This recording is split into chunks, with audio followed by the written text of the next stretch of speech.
Twelfth English medium हम last में capacitor के बारे में डिस्कस कर रहे थे। तो energy store in the capacitor already हम डिस्कस कर चुके हैं। अब नेक्स्ट जो हमें डिस्कस करना है एनर्जी डेंसिटी, है ना। एनर्जी डेंसिटी होती क्या है? तो एनर्जी डेंसिटी होती है आपकी एनर्जी पर वॉल्यूम, है ना। आपको एनर्जी पर वॉल्यूम निकाल दीजिए तो हो जाएगी आपकी एनर्जी डेंसिटी। अब एनर्जी का फॉर्मूला आपका आया था, याद कीजिए कि Q2/2C। एनर्जी का फॉर्मूला आपका आया था Q2/2C। अब इसको मॉडिफाई करके अब इसको वॉल्यूम में कन्वर्ट करेंगे और वॉल्यूम जो भी है इसको डिवाइड कर देंगे तो हमारा जो नई जो फिजिकल क्वांटिटी है एनर्जी डेंसिटी वो आ जाएगी। चलिए तो कैसे करेंगे यहाँ पर, तो याद कीजिए Q को क्या लिखा जाएगा, Q इज इक्वल टू लिखा जाता है सिग्मा इंटू ए, है ना। और सिग्मा को क्या लिखा जाएगा, तो सिग्मा के लिए हम याद कीजिए इलेक्ट्रिक फील्ड का फॉर्मूला आया था, है ना, दो प्लेट के बीच में sigma by epsilon not.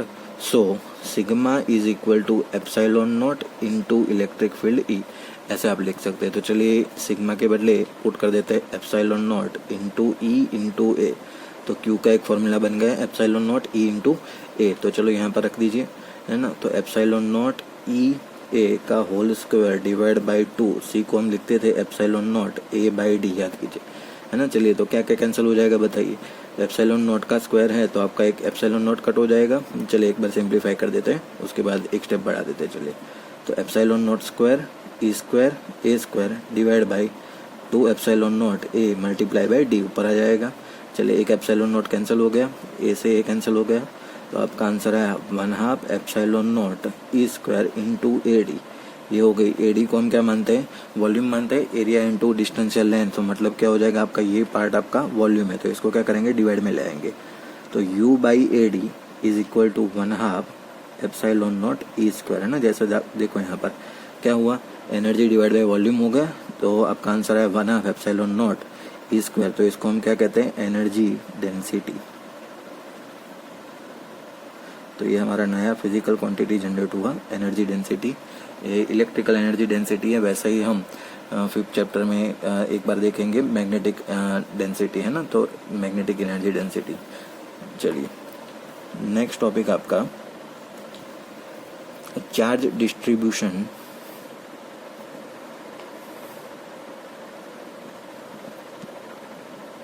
In joining 2 capacitor. दो कैपेसिटर को अगर मान लो कि एक साथ जोड़ दिया जाए तो उसका चार्ज डिस्ट्रीब्यूशन कैसे हो जाएगा। चलिए तो यहाँ पढ़ते हैं, इतना पोर्शन अलग कर लेते हैं। चलिए तो अगर मान लो कि आपके पास ऐसे हैं, इस पर चार्ज है आपका Q1 और इस पर चार्ज है Q2, इसका कैपेसिटेंस है C1, इसका कैपेसिटेंस है C2। तो दो कैपेसिटर को हम क्या करते हैं, जोड़ देते हैं ना। तो इन दोनों को अगर मान लो जोड़ दिया जाए तो जोड़ने के बाद चार्ज का डिस्ट्रीब्यूशन कैसे हो जाएगा और दोनों के ऊपर फाइनल पोटेंशियल क्या आएगा। तो हमने फर्स्ट चैप्टर में ऐसा देखा था कि दोनों के बीच चार्ज का डिस्ट्रीब्यूशन ऐसे होता है कि जिसमें ज़्यादा चार्ज होगा वो जिसमें कम चार्ज होगा उसके तरफ वो दौड़ेगा। और ये डिस्ट्रीब्यूशन कब तक चलता रहेगा, जब तक उसका पोटेंशियल सेम नहीं हो जाता, है ना। तो आपका वी फाइनल जो आएगा वो ऐसे लिखा जाएगा, total charge upon total capacitance, है ना। अब इस पर चार्ज कितना हो गया याद कीजिए, है ना। तो इस पर चार्ज अगर मान लो तो इस पर हो जाएगा Q1 C1, ये ऐसा हो जाएगा C1 V1, है ना। Q is equal to formula आपका क्या है, CV। तो अगर मान लो इसके ऊपर इनिशियल वोल्टेज V1 होगा, इसके ऊपर इनिशियल वोल्टेज V2 होगा, तो C1 V1 plus C2 V2 अपन total capacitance C1 plus C2। तो ये आपका V फाइनल हो गया। देखिए अब V फाइनल होने के बाद अब दोनों के ऊपर चार्ज कितना आ गया, इनिशियल चार्ज कितना है Q1, इस पर इनिशियल चार्ज है Q2, तो फाइनल चार्ज अगर मान लो इस पर Q1 डैश मान लिया जाए तो Q1 dash is equal to लिखा जाएगा, Q is equal to formula क्या है CV। तो इसका C1 तो एज इट इज और V मतलब V फाइनल, यहाँ पर जो V फाइनल आया है वो। वैसे ही आप Q2 डैश लिख दीजिए, तो Q2 dash is equal to C2 into V final. अब अगर मान लो रेशियो लिया जाए Q1 dash upon Q2 dash का, तो C1 into VF divide by C2 into VF cancel, तो C1 डिवाइड बाई C2।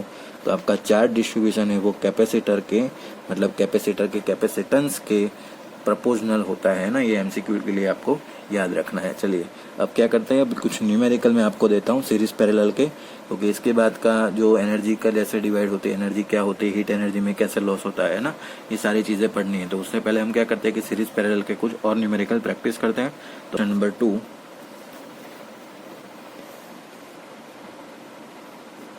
एक कैपेसिटर यहाँ है जिसकी वैल्यू है 3 माइक्रोफेरेड है। उसके बाद यहाँ पर है आपका 9 माइक्रोफेरेड है। उसके बाद दूसरा एक है 9 माइक्रोफेरेड है। यहाँ पर भी एक कैपेसिटर है जिसकी वैल्यू है 9 माइक्रोफेरेड है। और यहाँ पर 2 पॉइंट दिए गए हैं, पॉइंट ए और पॉइंट बी। तो आपको सी इक्विवेलेंट निकालना है ए और बी के अक्रॉस में, है ना। Calculate the equivalent capacitance between points A and B. उसका आंसर मैं आपको लिख देता हूँ 6 माइक्रोफेरेड आएगा। चलिए ये आपको ट्राई करना है, कौन सा सीरीज है, कौन सा पैरेलल आपको चेक करना है और उसके बाद न्यूमेरिकल कैलकुलेट करना है। चलिए क्वेश्चन नंबर 3,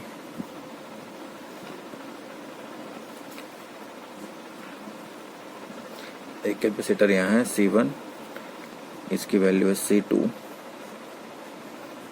ये C3, वैसे ही नीचे ये C1, यहाँ पर ये C2, ये पॉइंट A और ये पॉइंट B। तो मतलब फिर से आपको CAB निकालना है। यहाँ C1 C2 की वैल्यू वही है, C1 और C2 सेम है, ठीक है। तो आपको C इक्विवेलेंट निकालना है। इसका आंसर ऐसे आएगा, देख लीजिए आंसर लिख देता हूँ मैं, C1 + 2C1 C2 upon C1 + C2। ये आपको ट्राई करना है, ये आंसर आएगा इसका। चलिए नेक्स्ट क्वेश्चन निकले हैं, क्वेश्चन नंबर 4।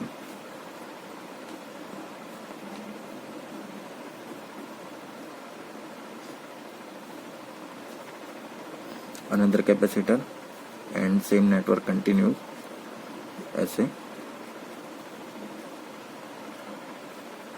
चलिए point number A, point number B, सभी की वैल्यू 1 माइक्रोफेरेड है। यहाँ भी 1 माइक्रोफेरेड, यहाँ भी 1 माइक्रोफेरेड, ये भी वैल्यू 1 माइक्रोफेरेड और ये भी वैल्यू 1 माइक्रोफेरेड।